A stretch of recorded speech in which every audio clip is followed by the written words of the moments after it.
So we discussed the story already. If you have the stone, it's on page 97. And we spoke about some of the specifics of that story last week. We spoke about the fact that some of the commentators say the critique is that Hagar doesn't want to sense the pain of her son. That's a natural feeling, to be pained by the pain of the child. But the response, we said last week, may be a little bit, maybe the Torah may be critiquing the response, even though the Torah doesn't do so explicitly, but some of the commentaries believe that that's what's happening here, because she says, I want to go away and I don't want to see the pain of the child. So ultimately what she's doing is protecting herself instead of soothing the child. And as we mentioned, that some indication that may be the case is because if you look at the first thing the angel tells her, even before he tells her that, go find the water, before he opened their eyes and she saw the water, before he blesses her that her son will be a great nation, he says, the first thing he says is, Kumisi etanar, rise and pick up the lad. What does she say? How do they say it in English here? Arise, lift up the youth and grasp your hand upon him, because for I will make a great nation of him. That's the last verse on page 97, verse 18. Then you turn to page 98 and you have the solution. God opens her eyes and she sees the well of water. So the point is, first thing is pick up the child, be close to the child, soothe the child. Then the solution will come about. We also discussed the week before, we discussed the idea that God opened her eyes and saw the solution. This is very interesting because what does that tell you about the water? The water was always there, right? So more often than not, the despair that she experienced is the problem. It's not an objective problem, because objectively, had she not sat without any action, but she would have been searching for the solution, she would have found the water. So that's an interesting indication that often when you have a divine promise that she had, the problem is the despair. The problem is not the objective reality. And that's why the miracle is that God opens her eyes to see that which was always there. And that's often that may be what happens to us, that when we see the problem and we find the solution, if we'll believe that the solution is available, then we will open our eyes to it. If we're in despair, then we don't see the solution, we don't see the water that is present. So that was what we discussed last week. We want to just spend a few minutes on the overarching theme of the story, a possible overarching theme of the story. This is from the modern commentators, 21st century, maybe 20th century. So I don't know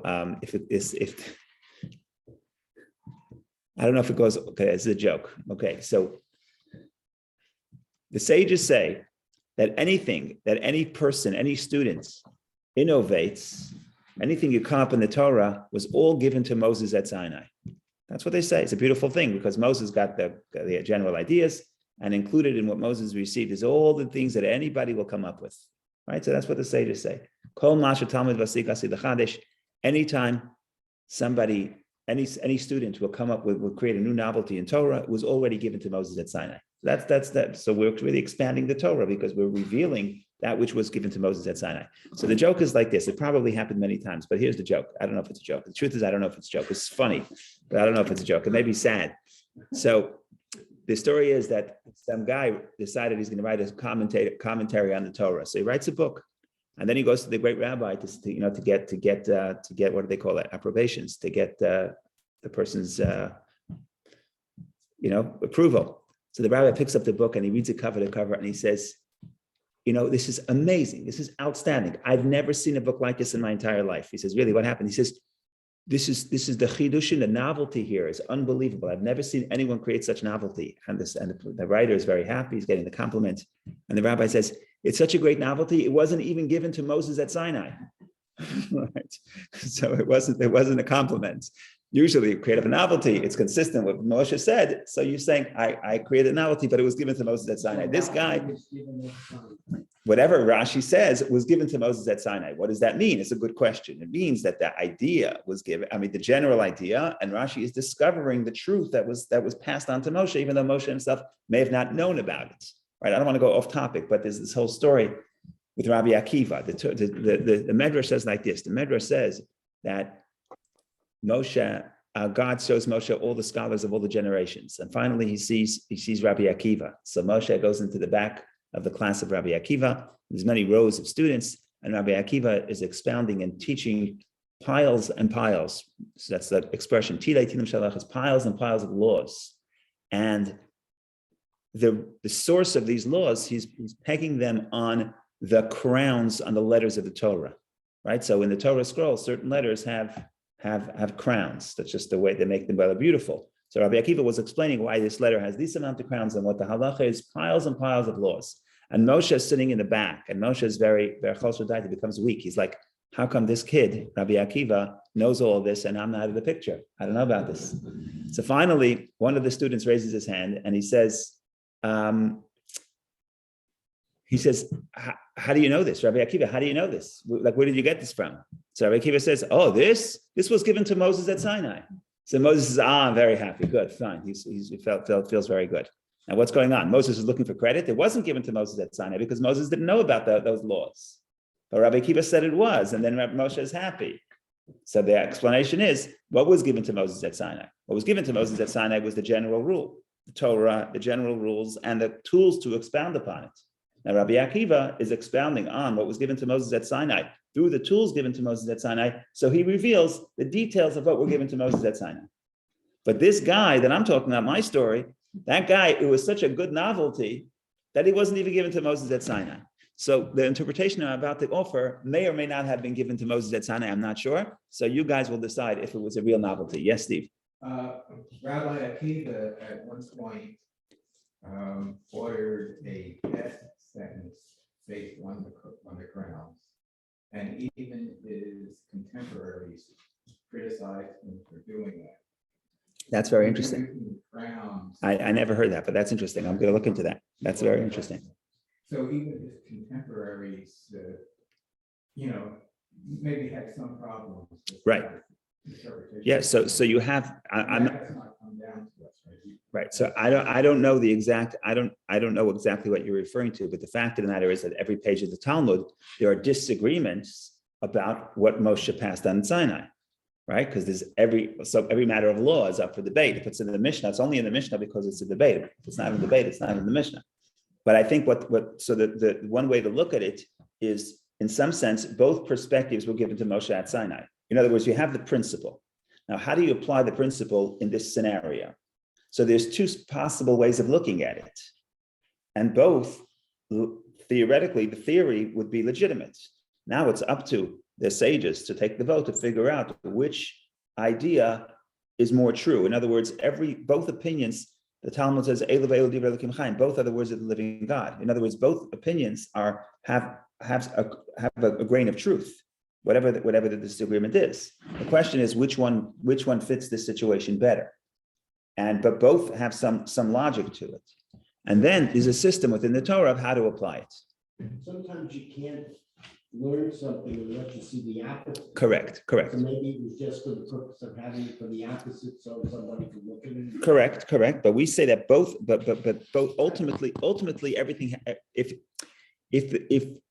we have a disagreement, Rabbi Akiva, Rabbi Yishmael, if one of them is saying something that's completely not logical, it wouldn't be in the Torah, it wouldn't be in the Mishnah. If it's included, it's because there's some logic. Now the question is, just because it's logical, it doesn't mean that's the best solution for this specific situation. Okay, to define the oral Torah will take us forever. I just had to say, introduction, that what I'm about to say may or may not be an interpretation given to Moshe at Sinai, but it's fun. So Sunday morning, we go with what's fun.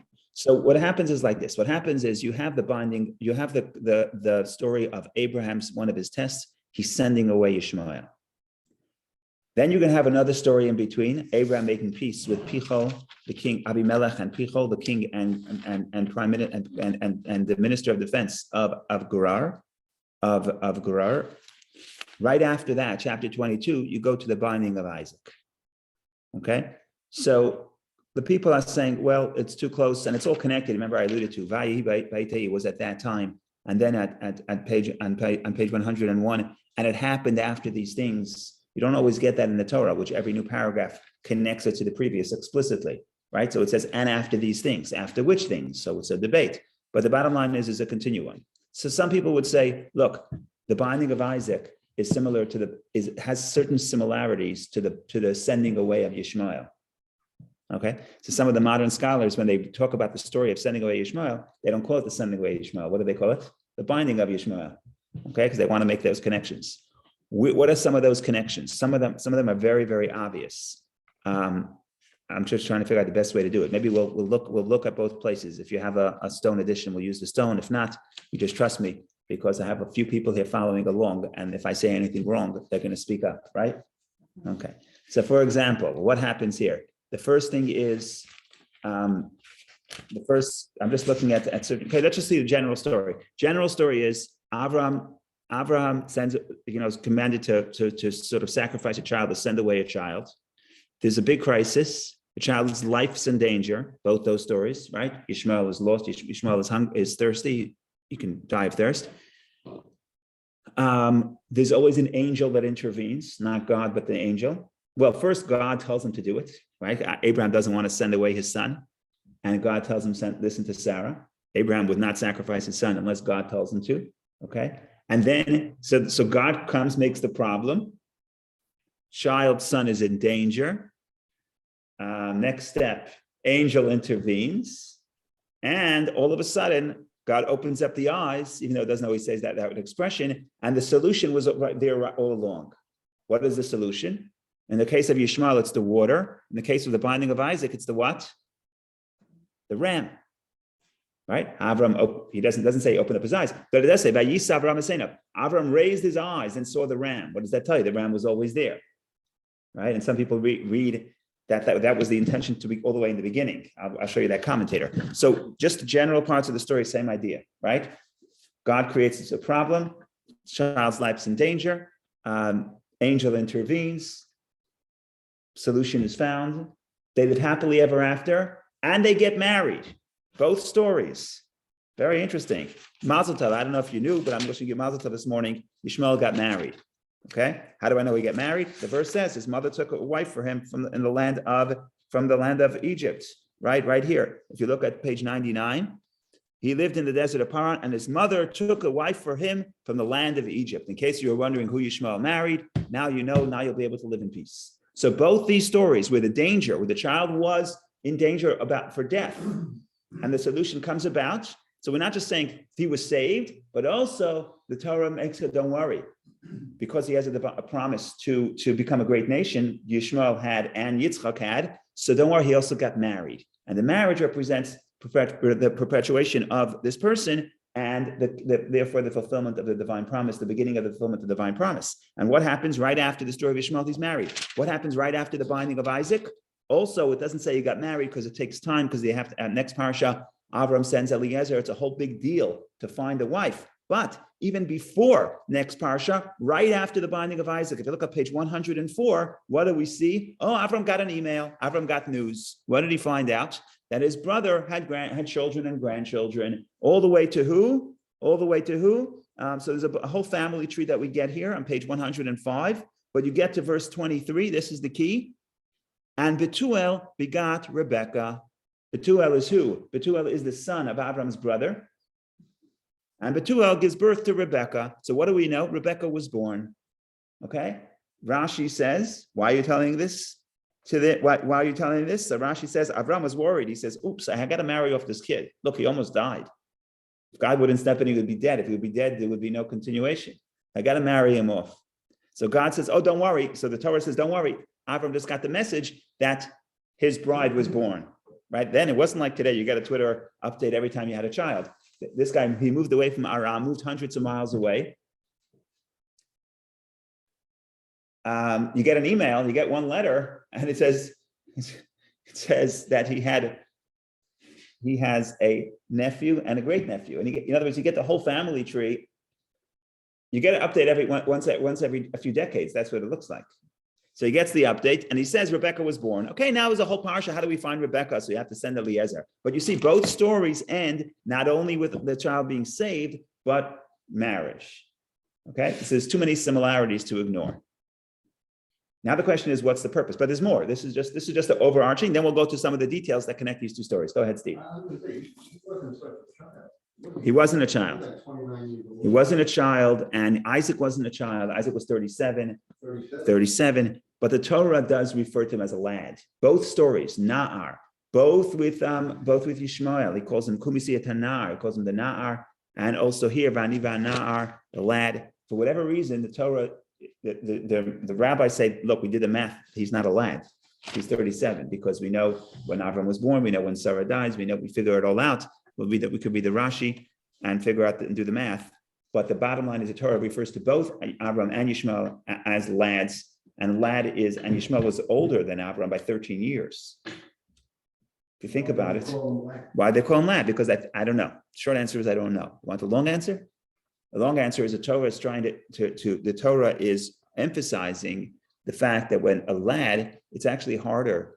Naturally, a person has compassion on young children more than on older children. Because older children, you start even though you have unconditional love, but you also judge them by their behavior. The younger the child is, the more unconditional the love is. That's why if your child is 10 years old and doesn't let you sleep at night, it's one story. If your child is 3 months old, is another story. If your child is 2.5, that's already the borderline, and that's what I'm dealing with. Because when my 3-month-old doesn't let me sleep, okay, what are you going to do? 2.5-year-old, that's problematic. But the bottom line is, right, when we're saying lad, you highlight that the unconditional love and how hard it is to send away a lad. To send away a 37, a 47-year-old, a 50-year-old kid is not so hard. It's like, enough, get out of the house, take your bags, take your books, move out of the basement. That's not so hard. But when you highlight that he's a lad, then it's trying to evoke within the reader the feeling of that Abraham had when Abraham saw him. He was a lad, so he was 50. So what? He's still a lad, right? Like I tell my daughter, I say, "You're my baby." She says, "I'm not a baby. I'm 13." I say, "No, you're still my baby." That's what my mother tells me. If my mother could tell it to me, I could tell it to her. No, I think that's how that evolved into Jewish thinking. When I was 70, my mother told me this. So Steve Davinsky says that when he was 70, his mother called him a baby. Okay. Okay. Go ahead, Steve. If we do this in other sections, suppose we assume this is not in chronological order, can we kind of like go back and determine when he's younger?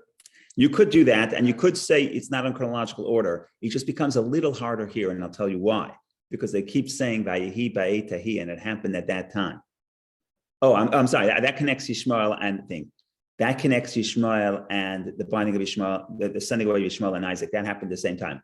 The age exactly that we know. We'll read it. We'll get to the Rashi that discusses the age, and we'll do the math. And you're a mathematician, so you'll tell me if Rashi's proofs are satisfactory.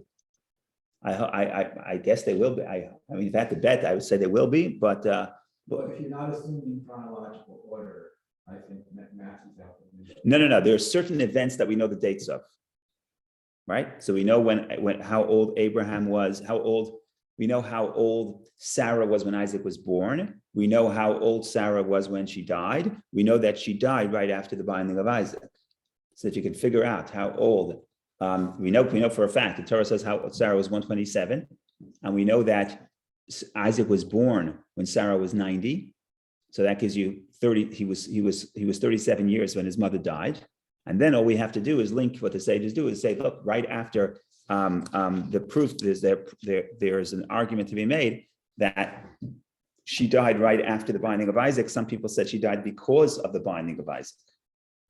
Right, so we'll get to that. But if we can prove that, if we can establish that link, I'm not saying we could, but if we could establish that link, then we have enough information that the Torah says explicitly that places us at 37. That places him at 37 because his mother died when he was 37, and that we know because we know she died at 127, and we know that Isaac was born when she was 90. That the Torah says explicitly.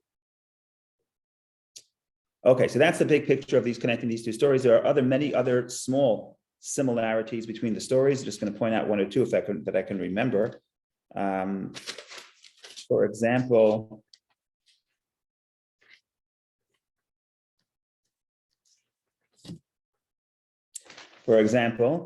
So if you want to look at page 97, this is the sending away of Yishmael. Verse 14. So Abraham awoke early in the morning. Vayashkem Avraham baboker. Avraham woke up early in the morning, and he took bread and a skin of water and gave them to Hagar. He placed them on their shoulder along with the boy and sent her off. Okay, so he woke up early in the morning. It wasn't 11 a.m. In case you were worried, it wasn't 11 a.m. It was early in the morning. Okay, what do we see at the binding of Isaac? Binding of Isaac, if you look at page 101, verse 3. So Abraham woke up early in the morning. The same three words. Vayashkem Avraham baboker. Avraham woke up early in the morning.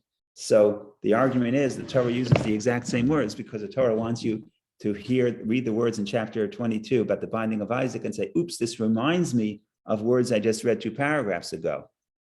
This reminds me of the binding of Isaac, of the sending away of Yishmael.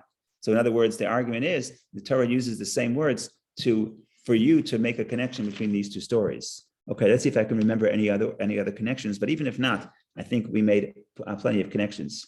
Vayikra Malach Elokim. Again, like I said, the angel of God calls out in both stories. That happens in both stories.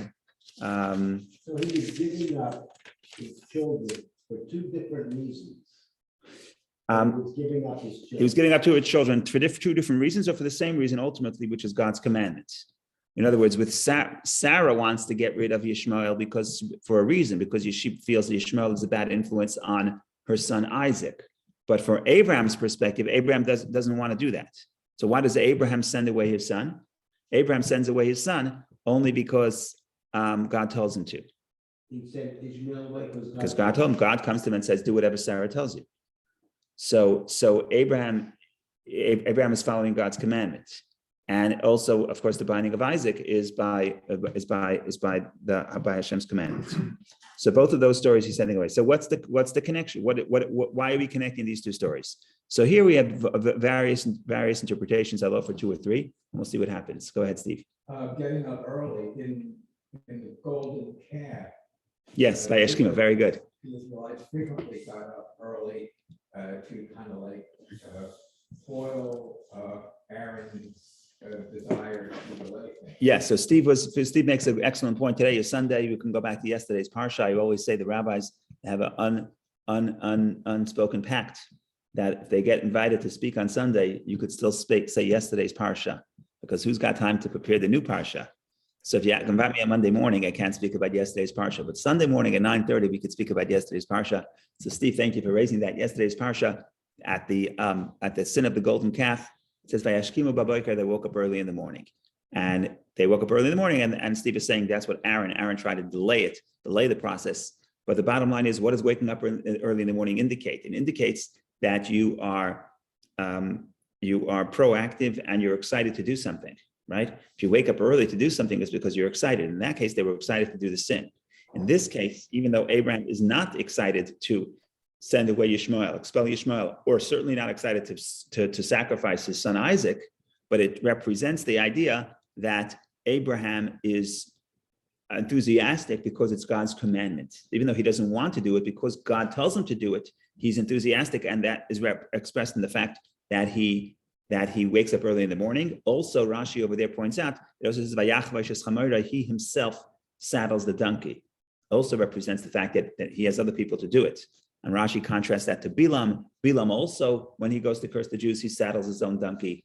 So in other words, it represents the idea that when you're excited to do something, you wake up early.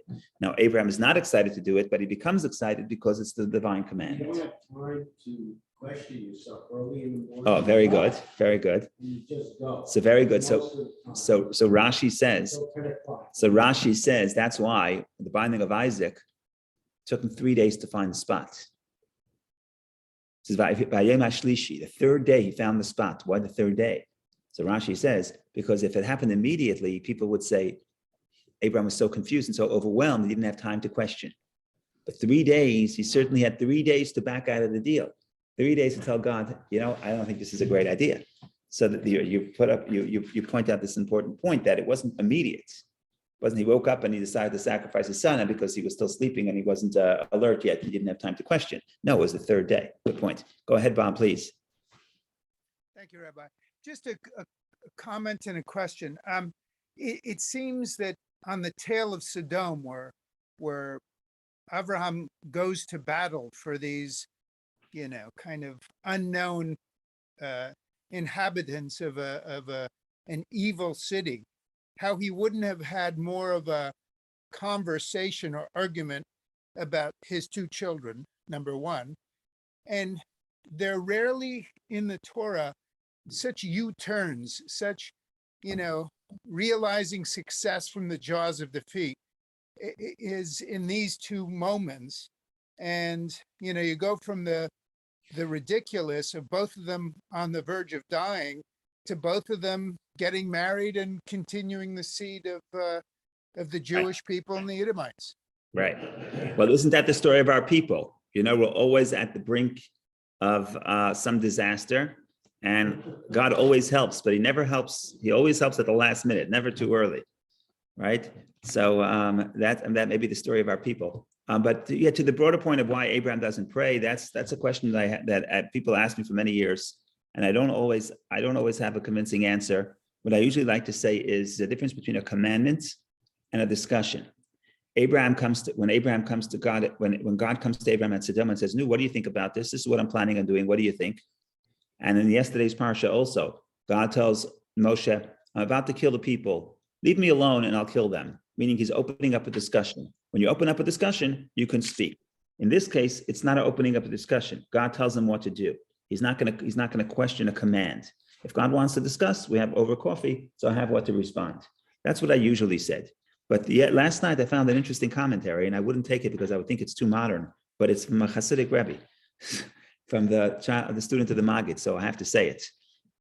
It's very interesting. I mean, it's not, if you want to feel like Abraham is going to pray to God not to kill his son, even though it doesn't say so explicitly in the verse, you can trust this commentary. Panim Yafais is the name of his book. And he says like this: if you look at, very interesting, like I would never pick this up in a million years, but that's why you got to read the books. If you look in the story of the binding of Isaac, and you look at in the stone, it's page 103, chapter 22, verse 5. And Abraham said to his young men, in other words, Abraham goes to the binding of Isaac with Isaac and with two of the lads. It's not clear who the lads are. There are different opinions. I believe that the Medrash says it's Eliezer and Gesu and Yishmael, I think, unless I'm dreaming. Let's see if Rashi says who the lads are. Yeah, very interesting. Rashi says Yishmael and Eliezer. Why is this so interesting? Because we sent away Yishmael. So he didn't go away too far. Okay, Yishmael is on the road to the binding of Isaac. Remember, the rabbis don't want to send away Yishmael. Maybe God wanted to send away Yishmael and Hagar. The rabbis don't. The rabbis put him right back in the story here.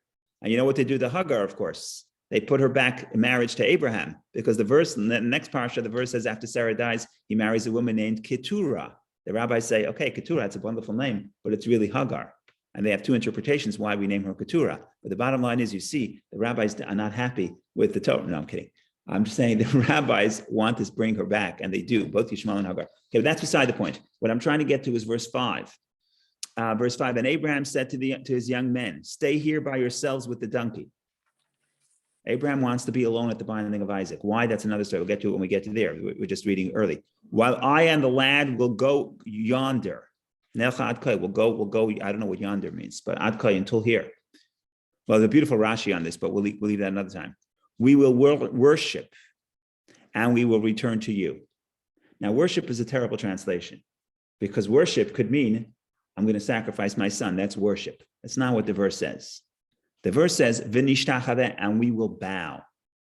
Why do I think it's significant? The verse says we will bow, because worship means Avram is being straightforward. He's saying, we're going to worship. How do you worship? Oh, that's another question. But he doesn't say we're going to worship. He says we're going to bow. Bow is bow to God, I guess in prayer, I guess in worship. He doesn't tell him about the binding of Isaac. Doesn't tell Isaac either. Isaac only finds out later in the conversation. Says the Panim Yafais, he says, "V'nishtachaveh," we're going to bow. Oh, and the most interesting things, and we will return to you. This is a very strange word. Abraham's not lying. How are we? We're going to return. We will return in the plural. Both Abraham and Isaac will return. That is a problem. So Rashi says, well, he has a prophecy that they're both going to survive this. So I don't want to get into all of this. All I want to say is V'nishtachva, the Panim Yafeh says, we will bow means we're going to pray. Okay, what is Avram praying for? On the mountain. That he will see, That'll save you, that'll save eyes, save eyes. yeah, because the previous story happened before, so probably by the precedent, that's what I wanted to say, that maybe, I don't know if that was given to Moses at Sinai, again, I'm not sure, but looks to me like I always had a feeling that he had that prophecy that Isaac will be saved the last minute, the way Ishmael was saved. So that's clear, that the rabbis agree with, and they keep saying it like this is an example. But I want to say about the praying, if you would tell me that Avram prayed to save Yishmael before last night, I would say, nah, I don't accept that. It's too modern. It's too new age. It's too rewriting of the story. But this was written 250 years ago. So by the Panim Yafeh, it's a great Hasidic sage. So I have to just say that it's certainly a legitimate interpretation. You know, when they do a commandment, Yeah. it says you're sanctified.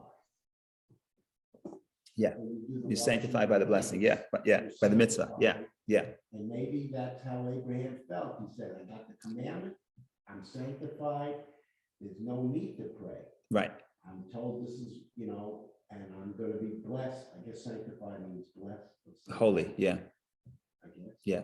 And so maybe he thought that was gonna happen, and he had such faith and trust. Right. That he knew the right thing was gonna happen, and he didn't have to pray. Right.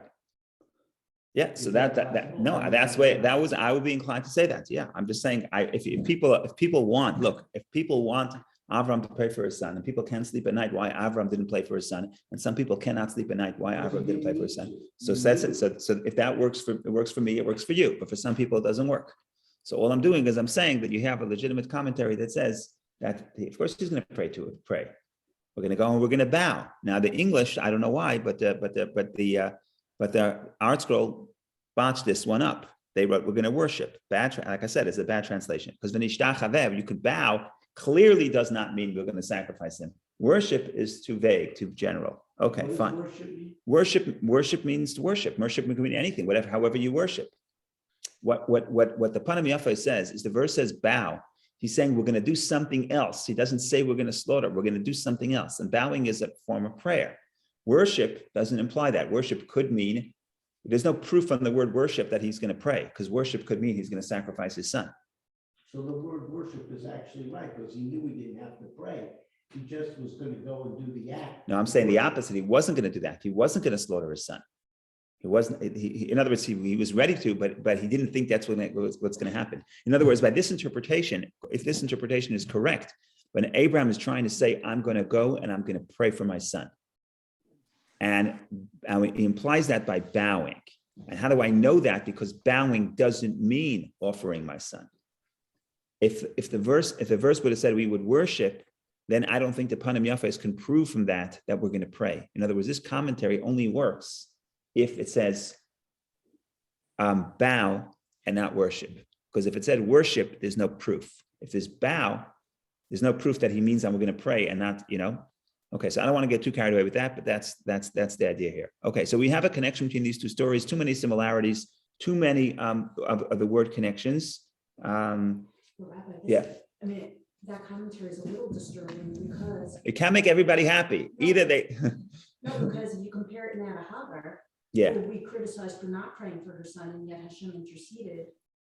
Now you have Abraham, who we're saying did pray, and Hashem said, no, I'm not answering your prayer. Thanks for the prayer, but continue doing what you're doing.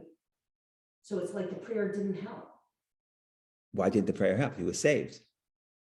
But Abraham didn't know at the time. Okay, so we don't Hashem always. didn't intercede, That's okay. That's okay. That's fine. That's fine. But in other words, let's go back and let's go.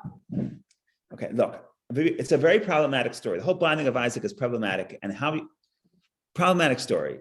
It would have been cleaner. One second. Let's put that story aside. No, we're not ready to go into that story yet. That story needs preparation. We have to be in the zone. So let's not go to that story. I'm just saying over here, if you're a person, that you would be happier to think of Abraham as somebody who prayed for his son, if that's the person you are, then I have a commentary for you. If you're like Seth, who is somebody who wants Abraham to think of Abraham as someone who trusts God and knows that nothing bad will happen if I follow God's commandments, and therefore Abraham doesn't have to trust for his son because he knows everything will be fine. How do I know? Because he says, and I and the lad will return. And like Rashi says, he sensed, he had the prophecy, he sensed that they're both going to come back. So If you, Hagar one second, wasn't no, not Hagar. Let's do one thing at a time. So if that's the case, then say he didn't pray. Whatever makes you happy. but again, Hagar. what about Hagar? Hagar. So let's get to Hagar. I'm going to get back to that in a second. Yes. Rabbi, if we could just segregate for a moment, dividing the Bible. Yes. The way I internalize the text. Yes. And the spirit of the text. Yes. Is as follows. Abraham was a man of tremendous faith. And I think he knew intuitively that this was not going to come to fruition. Right. Yeah. Because of his faith. I'm not, I agree. Rashi certainly agrees with you. I agree with you.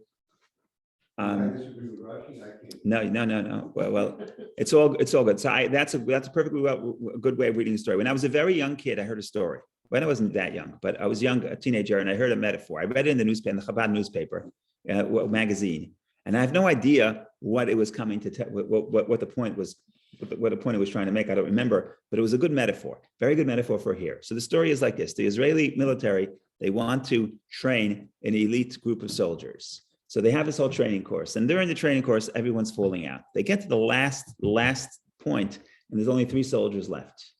They went through all the training, years in training, millions of dollars are poured into this training program.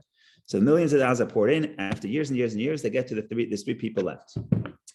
Last mission is like this. They take them to a cliff. You have to jump off the cliff. That's the command. 2 people say, we're out of here. We're going home. They go home. Third guy says, no problem. I'll jump off the cliff. He jumps off the cliff. He jumps off the cliff, and no one realized, but right there was a net that caught him. A what? A net. That caught him, and they said, "You're the best soldier. You can do whatever the commander says. Well, you're hired." Fine. So he got the job. So later they speak to this guy and say, "I don't understand." The other 2 came to him and said, "What are you crazy? Like did you know there was a net there?" He said, "I had no idea there's a net there." So he says, "So why did you jump off a cliff? Who jumps off a cliff?" He said, "I'll tell you." He says, "Look, I understood that they're putting in millions of dollars in training us, right? They're telling us to jump off the cliff. It cannot be they want us dead."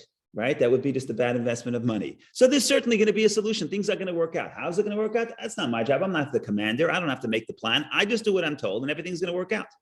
So in that sense, that's what Steve is saying. You're saying that Abraham says, we're going to follow God's commandments. Everything's going to work out at the end. How it's going to work, I have no idea. So everything is confusing. But that's the idea of the faith, is to pull through despite the confusion. Now, there's a lot more to discuss, but that's, if you want to, so that's what I would say about the fact. You don't need Rashi, you don't need that, you don't need any other viewpoints of all of these stories, and you just go forward, and that's it, and don't worry about it. And you have to hear, that right? a smart thing to do is hear what everybody says, and then say, okay, so now how do I read the story? But to say, after the stories have been read for 3,300 years, and very smart people gave us commentary, that's a gift. Let's hear what we say. We don't have to accept it. I can give my own interpretation. But I don't have to. It would be smart to listen to what everybody says and then say, either you say, I like this and I don't like that. Or you say, I have my completely new idea. But you want to hear. Let's hear what we said. Sorry. Okay. Bob says, Nachshon. Nachshon ben Aminadav, a similar thing. God says, by the sea, God says, move forward. He moves forward. So he walks into the sea. The Medrash says, the verse doesn't say it, but the Medrash says, when the water reaches his neck, the sea splits. Right? So you ask him, what, are you committing suicide? You're not allowed to commit suicide. God didn't tell you to commit suicide. God told you to move forward, but you can't move forward. God tells you to move forward, you move forward. Everything's going to work out at the end. So that's the attitude of Abraham and of his great-grandchild Nachshon, and of the great-grandfather of all of our great-grandchildren, all of us sitting here, is because somewhere in our lineage, God people spoke to Abraham, push when he forward. spoke to those soldiers. He assumed that himself. He Yes. figured that out. Well, God spoke to him, but does God want to? So does God want? I don't want to get too carried away in that story because I want to first make the connection between 2 stories. But would God promise you to give you a child Isaac and make multiple promises that Isaac is going to be the one who is going to have, who's going to become the great nation and carry your legacy, and then come and say, kill your child. I mean, does that add up? It doesn't add up. So what's going to happen? I don't know, but what do? You don't just sit on your couch. God said to do, so you do. So he went to the last second. He went to the brink. He jumped off the cliff. He jumped off the cliff. Being ready to slaughter your child is jumping off the cliff. He jumped off the cliff. What are you going to do? Okay, let's go back to the two stories just to make a point here. So there's a few points, a few ways to do this. One way to do it, simpler point. Again, I'm just putting out a few options here, and you take what you like. The Torah wants you to be cognizant of this story of the Torah makes the connections between these two stories and linguistically and other ways, because the Torah wants you to be cognizant of the sending away of Isaac to the sending away Yishmael to the sending away of Isaac. In other words, wants you to be aware, remember that story. Don't forget about that story. Why? Because what that does is that makes it harder for Abraham to sacrifice his son after God tells him, sending away Yishmael, because your legacy will become through Isaac, right? So in other words, it becomes harder. Now he has no children, right? So it becomes harder after doing what he does to Yishmael. It actually becomes harder to to sacrifice Isaac. Now he has nobody left. That's one way to look at it. Another way to look at it is the other way around. It's almost like you think maybe Avram sent away Yishmael because he doesn't love Yishmael. No, that can't be the interpretation, because he's also willing to sacrifice his son. Even though, of course, he loves Isaac. But in other words, that tells us about that story. Binding of Isaac tells us about the sending away of Yishmael. One more interpretation, that's what I said, I don't know if this is from Moses at Sinai or not, is that it's subtly trying to tell you that the advantage of the Abraham and Isaac relationship, in other words, the uniqueness of Isaac and Abraham and Isaac over Yishmael and Hagar, and subtly trying to tell you why Isaac was chosen, right?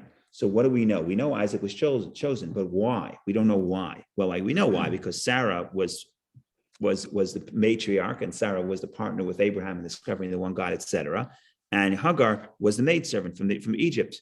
So that's why Isaac's son is special, because he has to be the descendant of both Abraham and Sarah. Okay, so that's the lineage. But what about the personality of Isaac is different than the personality of Yishmael? And not just Yishmael, but it's also Abraham.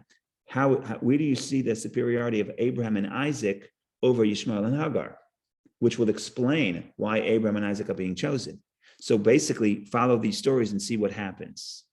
And I alluded to it a few weeks ago, but what happens really when they're challenged, when they come to this challenge of lack of water, which, by the way, is not as great as a challenge as having to slaughter your own child. But when they come to this challenge, what happens in this challenge, they completely break down. First of all, they separate. They separate and despair. That's essentially what happens if you want to break it down with the story of Abraham with Yishmael and Hagar. Separation and despair is the result of this challenge. And only God's intervention intervenes and saves them. But their own state of mind, when they are going to be challenged, we know what happens to Yishmael and Hagar. We know what happens to that lineage. And that lineage, when challenged, they break apart and they despair. That's why she prayed maybe. She didn't pray, she cried. There's a difference between praying and crying. Crying is pain, praying is active. Look at Yishmael and Hagar, Avram and Yishmael. What happens to this challenge? First of all, they become close. Twice the verse says, they went together. It's funny to see the only time father and son speak that we have the record for is at the binding of Isaac, right? So they have a certain closeness. So there's no separation, there's closeness, and there's no despair, there's faith, and there's constantly moving forward, being active.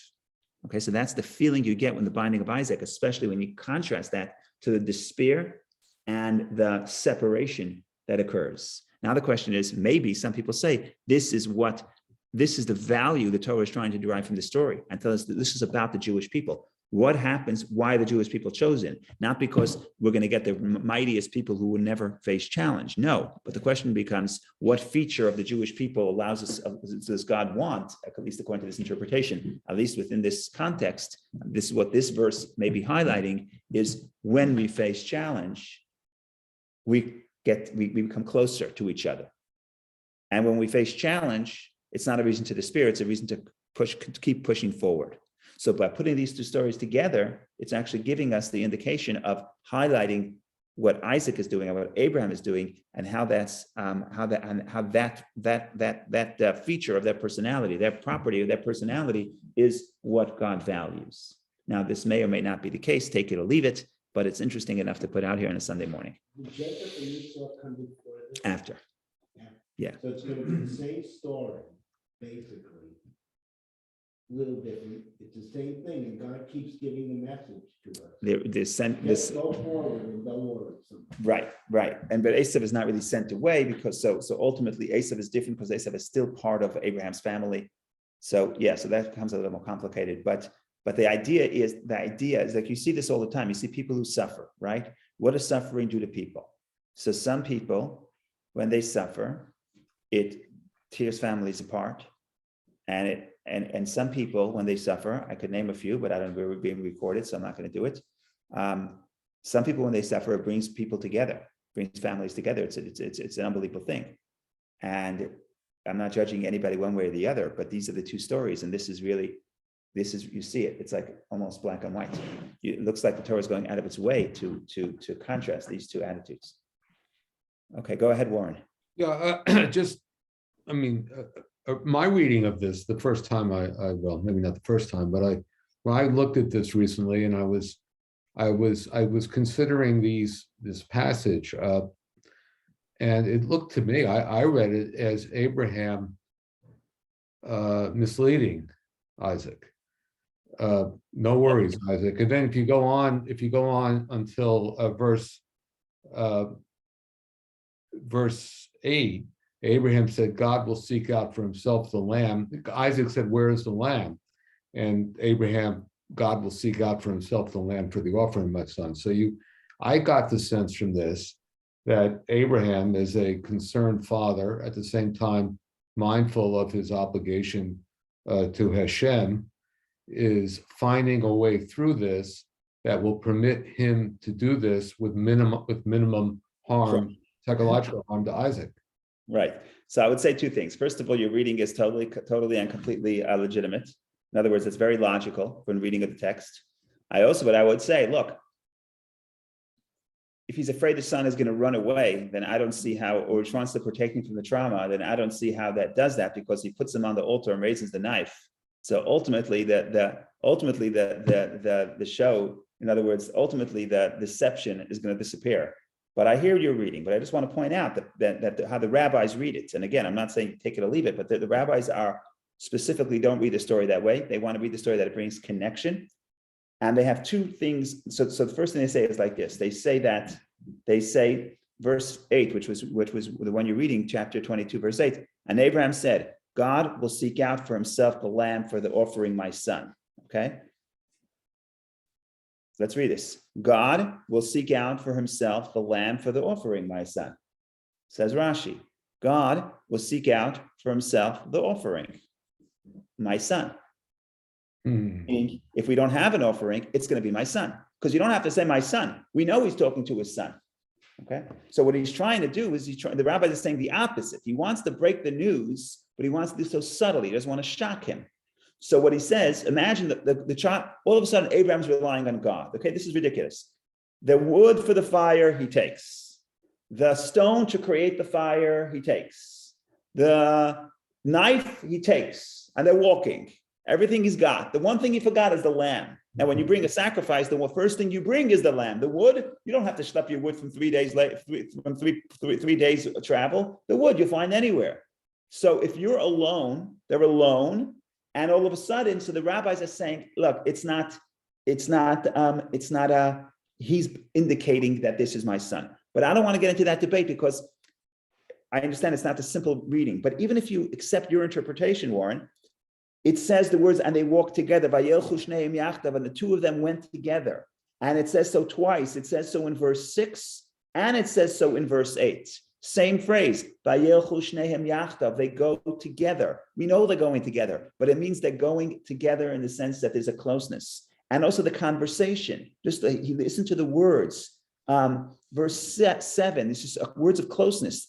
Isaac spoke to Abraham, his father, and said, Father, and he said, here I am, my son. And he said, Hineni. Hineni is the way God responds to Abraham. I am here. I am present.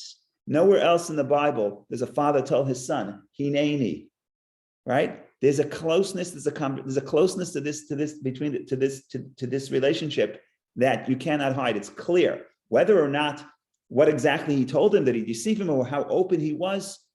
I put out Rashi's interpretation, take it or leave it. But regardless, there's no question that there's a closeness here being portrayed, in my view. In other words, even if you read just the simple verses without the rabbinic interpretation. Yeah, I think the rabbinic interpretation is far more profound than what I'm offering. But one small additional point. In verse 9, at least in the English translation, he binds Isaac and then he takes the knife. So it's not as if in other words, he put Isaac in a position where once Isaac saw that he was placed on the altar and saw the knife, he couldn't run. Right. So this is the story. Your story fits if Isaac is a lad. But if the guy's 37 and his father is 37, his father is how old is the father? This is 37 years. His father's 137. Okay, the tables turn of who the power dynamic turns. And therefore the Medrash says, I don't know if Rashi says it, the Medrash says,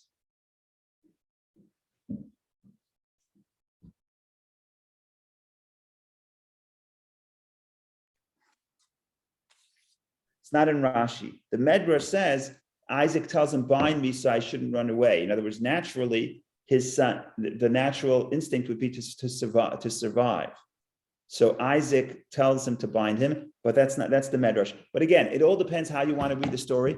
And I think the story is portrayed, like we mentioned earlier, the story is portrayed that he's an innocent, that he's a lad that is helpless. And it's portrayed that way probably to highlight how difficult it is for Abraham.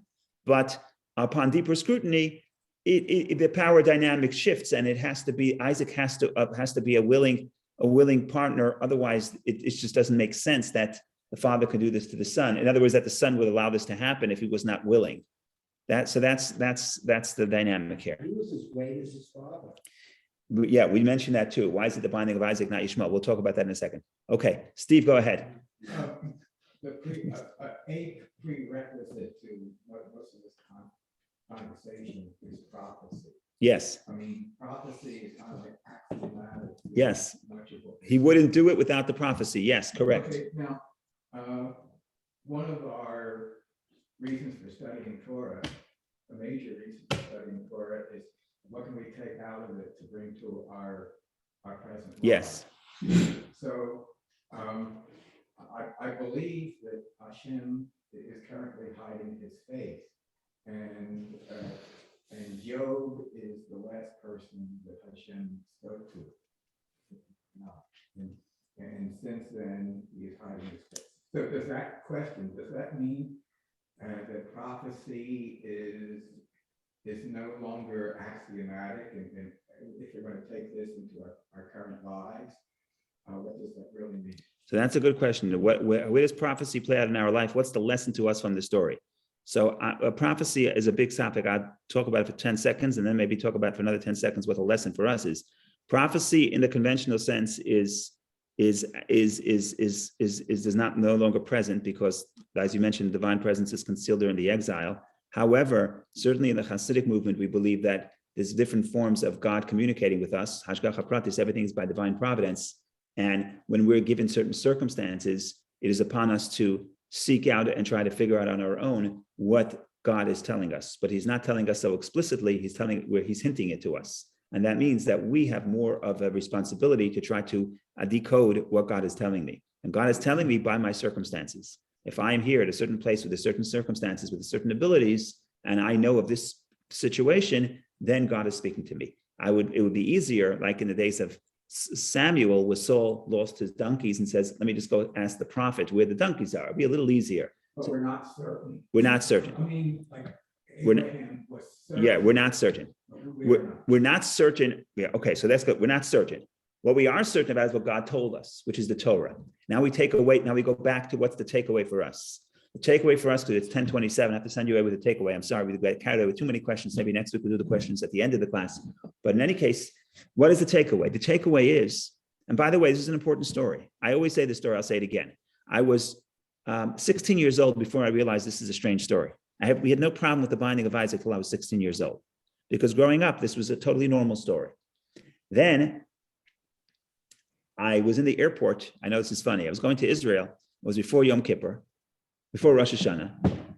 And okay, turn off the recording. I'm going to make a confession. They were playing CNN and I was watching CNN. I don't know if that's okay. And there was a conservative rabbi being interviewed. I remember this like yesterday because it was like a shock, like the biggest culture shock I ever had in my life.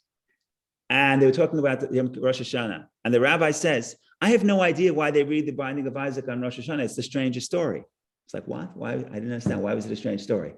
But all I'm trying to say is that in the culture I grew up in, it was a normal story. Why was it a normal story? It's actually in the prayer every single morning. I'm going to read it to you. It's crazy. Not only a prayer, not only do we read the passage, but we actually have a prayer that precedes the story. And I'm just trying to say this is a quote unquote normalized. So let's read the passage. I'll read it together. Where are we? I'm sorry, after. You ready? Page 14 in the prayer book. Master sovereign of the universe, just as Abraham our father suppressed his compassion for his only son to do your will with his whole heart, so may your compassion suppress your wrath against us, and may your mercy prevail over your attribute of stern justice, et cetera, et cetera, et cetera. Beautiful story. What's the takeaway for us? The takeaway for us is we have no prophecy. So if God comes and tells you, if someone comes and tells you, well, God's prophecy now is you go and jump off the Empire State Building. No, that's not the problem. We don't accept that. In fact, part of the takeaway of the story is that God doesn't want you to sacrifice your child. But what we do know is that when God tells you to do something, as he told us in the Torah, so here we're we get to the point we're willing to sacrifice our life for the will of God. And that's the takeaway. So the takeaway is not, is it okay to sacrifice your son? Of course not. That God says you're not. But in some cases, historically, people did sacrifice themselves. And like I said, when in the culture I grew up in, the only question was, what's the big deal of Abraham? Abraham sacrificed his son, big deals. Everyone else did too. Throughout Jewish history, many people sacrificed themselves and their families so that they shouldn't convert. And so what's the big deal? And that God didn't speak to them. And that's the big question. So a lot of commentaries say, what's the big deal? Why do we keep mentioning Abraham? Big deal. Everybody did it. So that's just a shift. But I think that's the comment. That's the takeaway. Takeaway is when we know that this is the will of God, we do so and we're committed, even to the extent of personal sacrifice and the sacrifice of our children, as Jews have been done, especially in Western Europe during the Crusades and other times where people sacrifice themselves and their families not to convert. So that's a sad story, but I'll leave you with something very interesting that I heard about 2 weeks ago. And I need to do more research because I was absolutely blown away by this. It's so interesting. What I heard is as follows. Nothing I'm about to say I know for a fact, but that's what I heard. I heard is as follows, that if you look at the Sephardic sages and the Ashkenazic sages, there's a big difference. And that is that the Ashkenazic sages are much more bound or bind themselves by custom. So if you're an Ashkenazic sage in the 16th century and there's a custom, you're not going to argue with the custom. You're going to go you're going to use all your powers to justify the custom. If you're a Sephardic sage, they don't really care too much about custom. If this is what the code of law says, if it's not the code of law says, this is what the Rambam says, they don't care to get rid of custom to go back to the law. If this is true or not, I don't know. I have to do research. This is what I hear. Assuming this is true, why is that the case? So this theory, assuming it's true, I don't know that it's true, assuming is that the Ashkenazic sages saw like this, beginning at the first crusade, at the Crusades, they saw people willing to sacrifice themselves and their children for the word of God. In actuality, this was the communities that's our legacy. We pray about it every Shabbos before Musaf, when we say Avarachamim, we mention the communities that were killed on the sanctification of God's name. We're talking about the first crusade. So the Ashkenazic sages coming from this legacy say, if these people had this custom, And these are people willing to sacrifice themselves for God. If they have this custom, it's true, it's right, it's correct. Now we have to figure out and justify this custom based on the Talmud, so we will justify it. Because the minhag of these communities must be correct. And that's why the commitment when the sages saw the commitment of these communities, they said, any custom they did, if people could have this level of commitment to God, any custom they do must be right. And that's why in Ashkenazi culture, the customs are the sages are not going to go against customs. It's maybe not right, maybe right, maybe not right. I don't know enough about this. I have to do some research, but it's certainly, in other words, I don't know if it's legitimate. None of these things. I don't know that the Sephardim are less committed to custom than Ashkenazim. I don't know. I confess. I don't know if this is true. I don't know if that's the reason. I don't know. I have to read up about this. There are people who believe in the covenant. Not covenant. It's the custom. If you're a sage, you're a Talmudic sage in the 16th century, and you see that there's a custom in your community for 200 years, but it doesn't really seem consistent with the Talmud. So you have one or two choices. One choice is to write, the custom that this community is doing is wrong. Let's go back to the Talmudic custom. That's one option. According to this theory, that's more the Sephardic response. And it's certainly true today. Like the great Sephardic sages of the 21st and 20th century, like Ovadia Yosef, he doesn't like custom. He goes back to the Shulchan Aruch. Whatever the Shulchan Aruch says, that's what we do. Ashkenazim are much more committed to preserving the custom. And if the custom took root, even if when you look at the custom and you see that it was not necessarily what the Talmud is saying, they would go out of their way not to change the custom, but to justify the custom. Again, I'm not that much of a scholar, so I can't tell you that this is a fact. But assuming this is a fact, this is one explanation for that fact. I don't know if it's a legitimate explanation. Comes from the covenant. The custom comes from people living. Custom comes from culture. There's the law, and there's how people live and how people develop. From the Torah, which is the covenant. Part of it, but it's also the application. And that's why different customs develop in different parts of the world, and things develop differently. So the point here is that the question, again, so going after the point is that this all was triggered by Steve's question of what's the takeaway. The takeaway is that people reading the story of Abraham did not take the lesson that now God may come to me in a dream and tell me to jump off the roof. No, but what we know God told us by tradition, by the Torah, for that we're willing to sacrifice when necessary. And that's why we're all here today, because somewhere in our lineage, especially because we're living in the 21st century, so we have a long lineage. No matter where you lived, Sfarad, Ashkenaz, makes no difference. Somewhere in your lineage, it would be easier to give up the tradition. And if you're here today, it's because someone in your lineage was prepared to sacrifice for being Jewish. So congratulations, you are a descendant of Abraham, spiritual, biological, but also spiritual. Yes, Steve. Okay, Rabbi, there's such a thing as street religion. Yes. So like archaeologists, they found a clay sherd where a woman who was divorced or whatever wrote a course on some clay, Yeah. and threw it into the fire, and so archaeologists found it thousands of years later, and so here's this woman writing a curse in front of the fire. And so that's kind of like street religion. Yes. I mean, the rabbis would not condone that. Well, it depends which rabbis and which where. But the argument here is, But isn't that minhag? no, minhag is if the community accepted it, not one person. If the community develops the custom, and we're doing it for 200 years. So what you could do is two responses. What do the common people know? They know nothing. Let's go to this Torah. Let's go to the scholars. That's one approach. The other approach is, what do the common people know? Common people are holy. Common people are people who are willing to sacrifice themselves for God, as we saw in this culture. We saw this in Western Europe.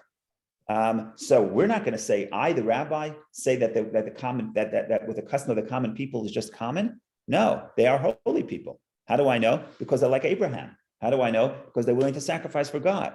So we can't just write off their custom. Now, I'm not talking about one person does something, we don't always have to jump up and follow, right? But if something has taken root, a custom is. With Greek religion, somebody might say, well, my neighbor did such and such, I'm gonna do the same thing. So that's the cynical. And then eventually it comes- That's the cynical way of looking at it. That's one way of looking at it. And according to this theory, which may or may not be true, that's how the Sephardim looked at it. And they said, we don't care what people do. We care what the Torah says. And the Ashkenazim, according to this theory, if it's true, I don't know. The Ashkenazim say no. Ashkenazim say, this is a custom. Custom has. Ashkenazim, they accept that there's such a thing as superstition, right? And so they will look at a minhag and debate whether it's superstition or not, right? Correct. But again, assuming that people accepted it, communities accepted it for a period of time, we're much more reluctant to change and to say that that we can write it off. So in the Ashkenazic literature, they will write that a minhag is more powerful than halacha, than the law. In other words, if it became entrenched, it has force of law, even more than the force of law. So what's the theological and philosophical basis for, because the community accepted it, that's why it's right? What's the logic of that? So I don't know. Maybe it's just precedent. But this theory that I heard, again, I don't know enough about it to scrutinize it, but it certainly was interesting, is that people who are that committed to the word of God, if they do it and it was accepted by them, they know what they're doing. Collectively, the collective community collectively consents what's right and wrong. And if they started doing this, it's right. How do I know? Why would I attribute to the masses this spiritual power? Because we saw how committed they were. Again, I'm not saying it's right or wrong. I don't know. What do I know? I don't know much, but it was interesting. It was fascinating to me. Well, 20 years ago, Yes. when I traveled on Shabbos, this is way back when I was much younger than what I know now. And so I was in Brooklyn, and the rabbi, there was a discussion about whether such and such a thing, superstition. Yes. And so I'm pretty sure I was in Ashkenazi shul. Yes. In Brooklyn. Yes. And so I'm pretty sure when I say that even a minhag, there's a discussion of whether it's superstition. Correct. Again, I'm not talking about a specific minhag or a specific superstition. The argument is that in general, the Ashkenazic poskim, the Ashkenazic decisors are much more reluctant to reject a entrenched custom. That's the argument here. Whether or not that is accurate, that I'm less certain about, but that's the argument. Well, here, I think a prime example Yeah. of minhag, which is not halachic, is this, Kippah, right? right? Well, it goes back to what, 16th century? Right. And the only other comment I want to make, which I found was interesting, Chabad is geographically Ashkenazic. Yes. However, you hold by the Arizal, who was Sfarad. So with prayer, we pray like the Arizal. So all matters of prayer, we follow Sephardic custom.